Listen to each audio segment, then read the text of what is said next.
जय Hind students. Last जो हमारी कल लाइव क्लास थी हमने उसके अंदर एक्सरसाइज नंबर 4.2 यानी कि डाटा हैंडलिंग चैप्टर की 4.2 डिस्कस की थी। हमने 8 to 9 स्टूडेंट्स कल लाइव क्लास में ज्वाइन थे। हमने 4 क्वेश्चंस डिस्कस किए थे और कुछ इंपॉर्टेंट क्वेश्चंस भी मैंने बच्चों को दिए थे और काफ़ी सारे बच्चों ने उसको सॉल्व भी किया था। कुछ स्टूडेंट्स जो ज्वाइन नहीं थे कल की लाइव क्लास में, मैं उनके लिए भी वीडियो अपलोड कर दूँगी ताकि उन्हें दिक्कत ना हो।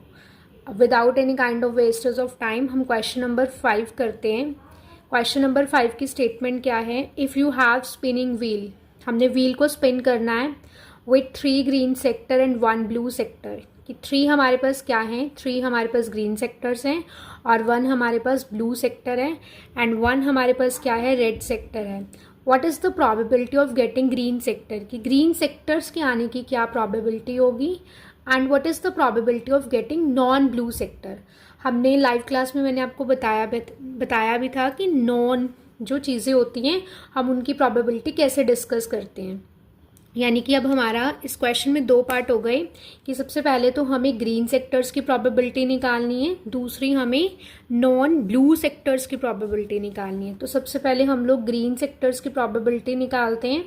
ग्रीन सेक्टर में देखिए हमारे पास ग्रीन सेक्टर कितने हैं? टोटल 3 हैं, तो हमने ऊपर 3 लिखना है और टोटल सेक्टर्स कितने हैं? 3, 1 एंड देन 5। तो नीचे हम हमेशा ऐसे लिखते थे ना 5, कि जिसकी हम बात कर रहे हैं वो सेक्टर ऊपर और टोटल हम नीचे लिख देते हैं। 3/5 हमारी किसकी प्रोबेबिलिटी आ जाती थी? ग्रीन सेक्टर की। इस तरीके से हमने ये फर्स्ट पार्ट किया। सेकंड पार्ट क्या कहते हैं? नॉन ब्लू सेक्टर की प्रोबेबिलिटी निकालनी है। नॉन ब्लू सेक्टर की प्रोबेबिलिटी कैसे निकलेगी? हम ब्लू सेक्टर की जो प्रोबेबिलिटी अगर हम निकाल दें, उसमें से मैंने आपको बताया था लास्ट टाइम भी कि हम 1 माइनस कर दें तो वो हमारे पास किसकी आ जाती है? नॉन ब्लू सेक्टर्स की। तो अब हम देखते हैं हमारे पास ब्लू सेक्टर्स कितने हैं। हमारे पास ब्लू सेक्टर्स यहाँ पर हैं 1 हमारा ब्लू सेक्टर है। तो ब्लू सेक्टर की प्रोबेबिलिटी क्या आएगी? 1 बाय में टोटल सेक्टर कितने हैं? 5। तो ब्लू सेक्टर की प्रोबेबिलिटी 1/5 आ गई। तो नॉन ब्लू सेक्टर्स की प्रोबेबिलिटी निकालने के लिए हम लोगों ने क्या किया था? कल डिस्कस किया था, हम लोग उसमें से 1 माइनस कर देते हैं। दैट मीन्स 1 माइनस 1/5 हो जाता है। 5 1 जा 5, 5 में से 1 कट किया, दैट इज़ योर 4/5। तो हमारे पास जो नॉन ब्लू सेक्टर्स है उसकी प्रोबेबिलिटी कितनी आ गई? 4/5। ये देखिए मैंने इस तरीके से लिखा है कि probability of getting non blue sector is 4/5। अब ये जो क्वेश्चन है वो हमारा प्रैक्टिस के लिए रहेगा। ये मैंने आई थिंक लाइव क्लास में बच्चों से पूछा था कि अ डाइस इज थ्रोन, हम एक डाइस को थ्रो करते हैं, what is probability of getting even number? कि इवन नंबर्स की क्या प्रोबेबिलिटी रहेगी? आपको पता है जब हम डाई को थ्रो करते हैं तो क्या क्या उसके ऊपर नंबर होते हैं? 1 2 3। ये बेटा आपका जो क्वेश्चन है बुक में नहीं है, but it just for doing the practice. ठीक है, हम इसको प्रैक्टिस के लिए कर रहे हैं। 1 2 3 and then 4 and then 5 and then 6। अब इवन नंबर कौन से होते हैं? जो 2 के टेबल पर डिवाइड होते हैं, यानी कि 2 and then 4 and then 6। Total कितने नंबर्स हो गए? 3। तो 3 आप लिखोगे यहाँ पर और उसके बाद टोटल नंबर्स कितने हैं हमारे? 6। 1 2 3 4 5 6। 6 हम नीचे लिखेंगे। अब 3 और 6 जब डिवाइड होंगे तो कितना आंसर आएगा? 1/2। तो probability of getting even number आपकी कितनी हो गई? 1/2। इस तरीके से हम लोग निकालते हैं। प्रोबेबिलिटी निकालने के लिए क्या करते हैं? सबसे पहले जिस नंबर की बोलते हैं निकालने के लिए वो नंबर ऊपर लिखते हैं और बाय में हम नीचे क्या लिख देते हैं? टोटल नंबर्स लिखते हैं।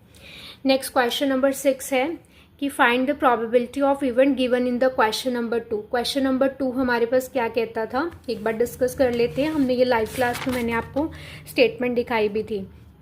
क्वेश्चन नंबर 2 क्या कहते हैं कि when the die is thrown, कि जब हम डाई को थ्रो करते थे तो हमें वहाँ पर आउटकम्स लिखनी थी। बट जो क्वेश्चन नंबर हमारे पास अब जो हम डिस्कस कर रहे हैं उसमें हमें बोला है कि प्रोबेबिलिटी निकालनी है। क्या बोला है उसने? आउटकम्स बताओ। Even getting a prime number, not prime number, greater than 5, number is not greater than 5। ये क्वेश्चन है।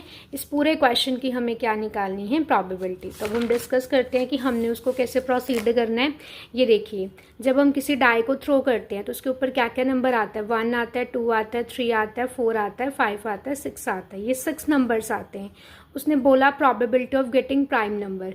प्राइम नंबर्स कितने हैं हमारे पास? जो सिर्फ प्राइम नंबर कौन से होते हैं? जो अपने टेबल पे जाते हैं, यानी कि हमारे पास जैसे कि 2 हो गया, 3 हो गया, 5 हो गया, that is the prime number. Total कितने हो गए? 3। बाय में टोटल नंबर कितने हैं? 6। इसको 3 जब 6 को डिवाइड करेगा तो क्या आंसर आएगा? 1/2। इस तरीके से हमने निकाल दिया probability of getting prime number. उसके बाद निकालना है probability of getting not prime number. आप इस तरीके से भी कर सकते हो, नहीं तो आपको मैंने एक बेस्ट मेथड बताया ही है कि अगर आपको गेटिंग प्राइम नंबर का पता चल जाए, नॉट प्राइम नंबर के लिए आप उसमें से 1 माइनस कर दो। That means getting prime number 1/2 है, तो 1 में से अगर आप 1/2 सब्ट्रैक्ट कर दोगे तो क्या आंसर आएगा आपका 1/2। तो probability of not prime number कितना आंसर आ जाएगा आपका 1/2। जिस तरीके से आपको सही लगता है आप उस तरीके से इसको प्रोसीड कीजिए। नेक्स्ट आता है probability of number which is greater than 5। हमें उन नंबर्स की प्रोबेबिलिटी निकालनी है जो 5 से बड़े हैं। 5 से बड़ा कौन सा नंबर है? 6। सिर्फ एक ही नंबर है तो 1 लिखना है। ये गलती मत कर देना। बच्चे लाइव क्लास में बहुत ज़्यादा गलतियाँ कर रहे थे कि बच्चे 6 को ही यहाँ लिख रहे थे। नहीं, 6 नहीं लिखना। 6 नंबर यहाँ पर 1 टाइम है तो आपको 1 लिखना है। बाय में टोटल नंबर आपको 6 डाल देना है। नेक्स्ट है probability of not greater than 5, कि हमारे पास क्या है कि probability of getting not greater than 5 हमें निकालना है कि 5 से ना बड़े होने की प्रोबेबिलिटी निकालनी है। तो बस आप क्या करो, 1/6 गिवन है, इसमें से आप 1 सब्ट्रैक्ट कर दो। 1 माइनस 1/6 कितना होता है? 6 1 जा 6, 6 में से 1 कट किए 5, 5/6 हमारा क्या आ जाएगा? Probability of getting not greater than 5। तो कितना आंसर आ जाएगा? 5/6। तो ये हमारे पास टोटल क्वेश्चन 6 थे हमारे इस पूरी एक्सरसाइज 4.2 के अंदर। मैं एक वीडियो और अपलोड करूंगी जिसके अंदर हमारे पास एक्सरसाइज 4.2 के पहले 4 क्वेश्चंस होंगे जो हमने डिस्कस कर लिए थे, ताकि उन बच्चों को दिक्कत ना आए जिन बच्चों ने लाइव क्लास नहीं ज्वाइन की थी। So thank you class.